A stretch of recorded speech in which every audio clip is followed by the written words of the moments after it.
Panahon na ng pagbabago, dahil sa ito ay kinakailangan.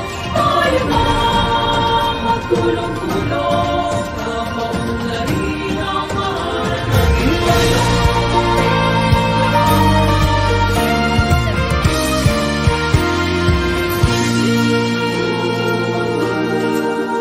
Panahon na ng pagbabago, dahil sa ito ay kinakailangan.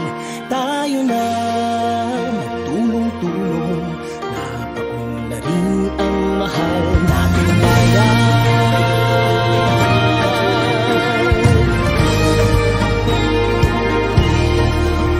Panahon na magbabago, at ayos ang mga dapat ayusin. Dapat lang maging tungkulin ng bawat mamamayan dito sa atin. Ng pagbabago patungo sa pag-asenso, magsikap ng mabuti at nang guminhawa tayo.